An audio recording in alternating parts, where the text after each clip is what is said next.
जनाब सर कल के मुज़ाकरात के बारे में बताएं कि क्या अहम पेशरफ्त हुई है, और दूसरा ये कि ये हुकूमत जो 47 की हुकूमत है, क्या आपने इस टेबल पर बैठ के इनको तस्लीम कर लिया?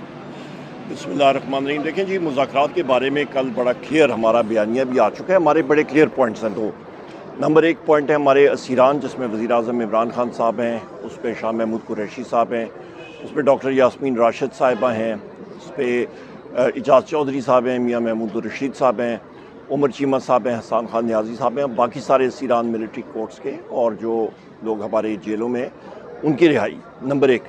नंबर 2, हमारे 2 कमीशंस हैं 9 मई के और 26 नवंबर के।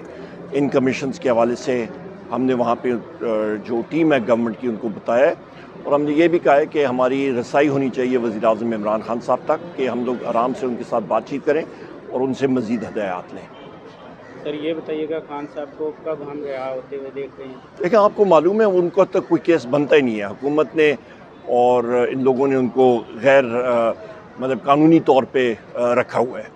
आईनी बेंच भी हुकूमत का बनाया, और हाई कोर्ट से भी हम देख रहे हैं कि फैसले आपके हक में नहीं, तो दूसरी तरफ इलेक्शन कमीशन भी आपके साथ नहीं है।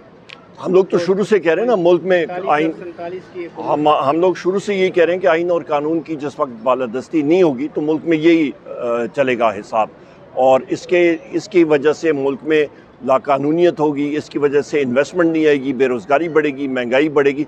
यही तो सारा अलमिया है। पाकिस्तान कहाँ पे तरक्की कर रहा है? उसकी बुनियादी वजह यही है।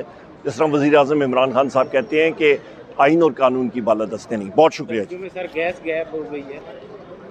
गैस, आप गैस की बात कर रहे हैं? यहाँ पे कोई चीज़ है ही नहीं। अनाज गायब हो गया है, गैस तो बहुत दूर की बात है मेरे भाई। यहाँ पे कौन सी चीज़ है? मतलब सर्दियों में लोड शेडिंग हो रही है, पीछे क्या रह गया? बहुत शुक्रिया। महंगाई बहुत कम हो गई है, हुकूमत तो ये दावे कर भाई आ जाए मेरे साथ, आपको मैं बार बार रिपीट कर रहा हूँ ना, आप बाहर चले जाएं, ज़रा महंगाई का पूछें, आपको पता लग जाएगा। बहुत शुक्रिया।